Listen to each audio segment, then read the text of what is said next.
Keju adalah produk fermentasi susu yang telah dikenal sejak ribuan tahun lalu.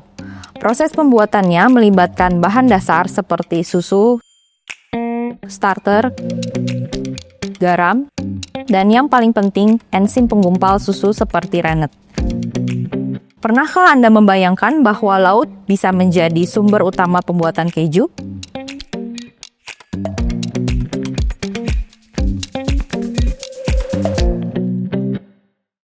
Nama saya Arlen, saya adalah dosen dari Fakultas Teknologi Rekayasa Universitas Katolik Parahyangan. Kali ini kita akan coba membahas sumber daya laut dalam industri pembuatan keju, khususnya sea cheese.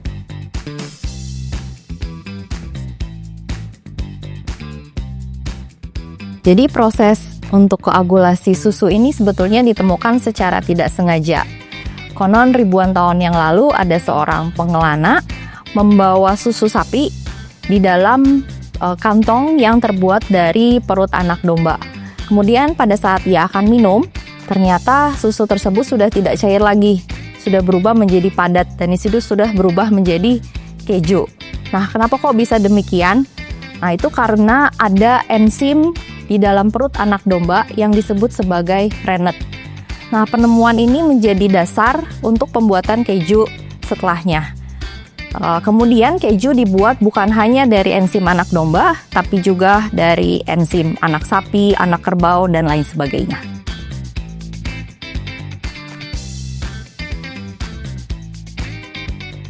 Kalau klasifikasinya berdasarkan tekstur dan kadar air, maka keju dibagi menjadi keju sangat keras, keju semi keras, keju semi lunak, dan keju sangat lunak. Nah, kalau berdasarkan cara penggumpalan susu, bisa digumpalkan dengan rennet, dengan asam, atau kombinasi asam dan rennet. Berdasarkan metode pengeringan dan pengepresan dadih, maka keju diklasifikasikan menjadi keju segar, keju lunak yang dimasak, keju lunak semi keras yang tidak dimasak, keju semi keras tanpa dimasak, dan keju semi keras yang dimasak. Kalau berdasarkan proses pematangan, maka keju bisa diklasifikasikan menjadi keju yang berjamur di dalam, keju yang berjamur di luar, atau keju yang dicuci, atau bisa juga dilumuri, atau juga keju kering tanpa pemeraman.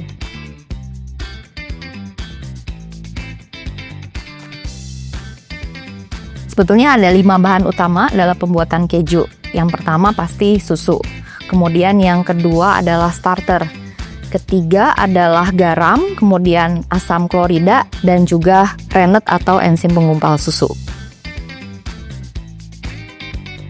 Sebagai bahan dasar pembuatan utama keju yaitu susu, susu ini bisa berasal dari susu sapi.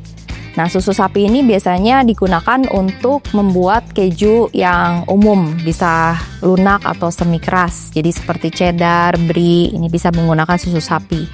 Kemudian kalau susu kerbau karena kadar lemaknya yang tinggi, biasanya digunakan untuk membuat keju lunak seperti mozzarella.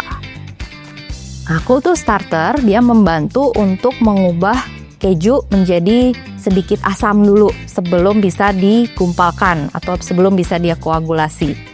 Nah, kultur starter ada 2 jenis, yaitu yang pertama adalah mesofilik, yang kedua adalah termofilik.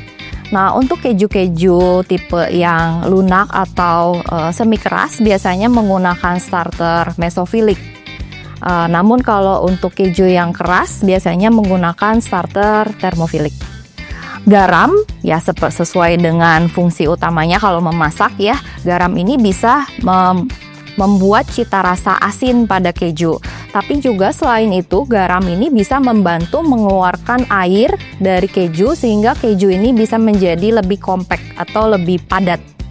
Nah, kemudian yang kedua adalah tadi kalsium klorida. Kalsium klorida ini bisa membantu penggumpalan dari keju itu sendiri. Jadi, nanti kalsium klorida berfungsi sebagai penetral dari ion-ion yang ada di dalam susu. Nah, kalau koagulan ini berfungsi untuk mengkoagulasi susu atau menggumpalkan susu. Koagulan ini biasanya disebut sebagai protease atau bisa juga disebut enzim, peptidase, atau enzim penggumpal susu. Jadi macam-macam istilahnya. Jadi enzim penggumpal susu atau misalnya dipakainya adalah kita sebut sebagai rennet. Nah, rennet ini akan menyerang kasein dari susu. Jadi kasein ini adalah protein yang terkandung di dalam susu. Nah, kasein ini struktur molekulnya adalah dia seperti ada rambut-rambut di bagian luarnya. Nah, rambut-rambut ini disebut sebagai para kappa kasein. Kemudian rennet ini akan menyerang si para kappa kasein ini. Nah, kemudian setelah menyerang para kappa kasein, para kappa kasein kan berupa protein ya, yang strukturnya panjang gitu ya, ada beberapa asam amino di situ. Yang dipotong oleh rennet, terutama kalau dari rennet anak sapi, adalah pada ikatan 105 sampai 106 atau phenylalanin 105 sampai methionine 106. Nah, kemudian setelah terpotong, kemudian akan tidak ada rambutnya gitu ya. Nah, kalau tidak ada rambutnya, otomatis kestabilan dari si misel-misel kasein ini hilang. Kalau kestabilannya hilang, maka kemudian antar misel kasein akan saling tarik-menarik. Karena tarik-menarik, dia akan membentuk gumpalan. Semakin lama, gumpalannya akan semakin besar. Nah, gumpalan ini yang nantinya menjadi lebih padat dan akhirnya menjadi keju, atau disebutnya kalau dalam proses pembuatan keju adalah dadih.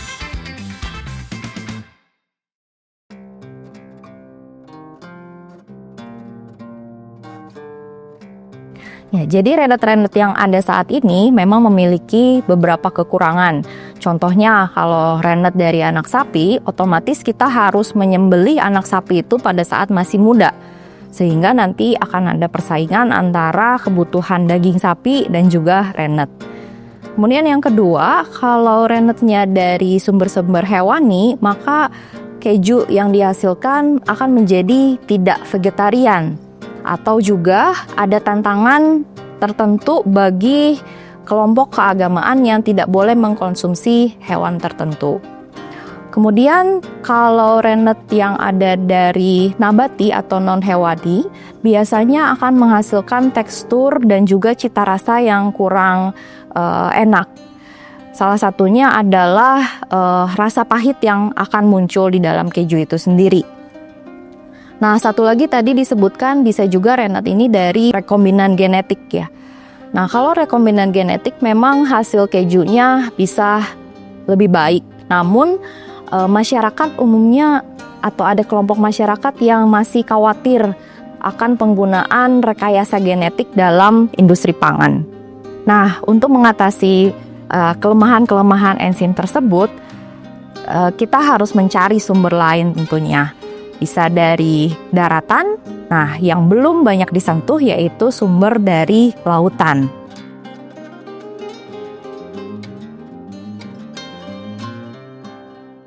Kalau dari sumber lautan, ada beberapa enzim yang sudah diteliti, misalnya enzim dari udang-udangan atau disebut sebagai krustase. Biasanya enzimnya ini diekstraksi, kemudian hasil ekstraknya itu akan diaplikasikan dalam proses pembuatan keju. Atau pernah juga peneliti meneliti enzim penggumpal keju dari anjing laut atau dari ikan atau dari ubur-ubur. Salah satu yang masih akan diteliti dan juga punya potensi yang besar adalah enzim dari rumput laut. Jadi ini seperti tumbuhan tapi dari laut. Nah, selain itu rumput laut juga sekarang produksinya makin banyak ya. Bukan hanya di lautan, juga beberapa masyarakat membudidaya rumput laut ini dalam tambak-tambak ya, ataupun di lautan misalnya bisa ya, tapi misalnya sudah dialokasikan lokasi-lokasi tertentu untuk membudidayakan rumput laut ini. Nah, kalau dari tumbuhan, nah ini yang menjadi potensi yang sangat besar gitu ya, karena terutama kalau dari rumput laut, ada beberapa kelebihan dari rumput laut, yaitu misalnya tidak butuh lahan karena kan adanya di lautan. Kemudian yang kedua, tidak butuh air bersih.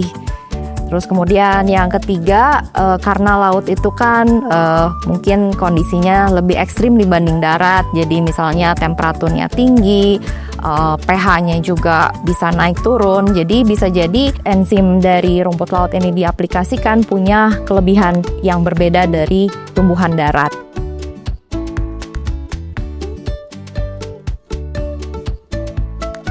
Nah, kebetulan saya dan tim mencoba untuk meneliti enzim dari rumput laut dan mencoba 7 spesies. Nah, dari 7 itu terdiri dari ada rumput laut hijau, rumput laut merah, rumput laut coklat.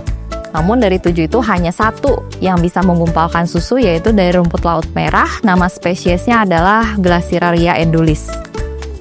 Nah, jadi enzim yang telah diekstrak dari Glaciraria edulis memiliki tentu saja kelebihan yang pertama adalah bisa digunakan untuk membuat keju vegetarian. Nah, yang kedua, dari sisi prosedur ternyata tidak terlalu banyak perubahan kalau dibandingkan dengan standar pembuatan keju pada umumnya. Jadi kalau pembuatan keju pada umumnya biasanya menggunakan suhu 37. Nah, kalau menggunakan enzim rumput laut ini menggunakan suhu lebih tinggi sedikit, 50 derajat Celcius. Kemudian metode pemasakannya juga hanya berbeda sedikit, biasanya 45 menit, sekarang harus menggunakan sekitar 60 menit. Nah, kalau dari sisi warna, keju sea cheese atau yang dari rumput laut merah ini memiliki warna yang lebih pucat memang. Nah, kalau dari sisi rasa, sebetulnya kami dan tim mencoba 2 jenis keju. Yang pertama kami mencoba untuk membuat keju cheddar, dan yang kedua kami mencoba membuat untuk keju yang lunak atau keju segar, yaitu feta. Nah, kalau untuk keju cheddar karena membutuhkan pemeraman yang lebih lama, kondisi dari enzim ini tidak terlalu cocok karena semakin lama diperam ternyata rasanya ini lebih pahit. Namun kelihatannya cocok untuk keju segar atau feta karena dari sisi rasa juga tidak terlalu pahit tapi lebih kaya rasa kalau dibandingkan dari feta yang dibuat dari rennet anak sapi. Banyak sekali sumber daya yang dapat digunakan dalam pembuatan keju. Tadi dari sisi susu bisa macam-macam. Kemudian dari sisi enzim juga bukan hanya dari daratan, tapi juga lautan punya potensi yang besar. Nah, dari penelitian ini, tim kami baru meneliti 7 spesies rumput laut saja. Masih banyak sekali spesies yang bisa diteliti dan mungkin punya peluang yang lebih besar untuk membuat keju yang nantinya bisa dikonsumsi oleh semua orang.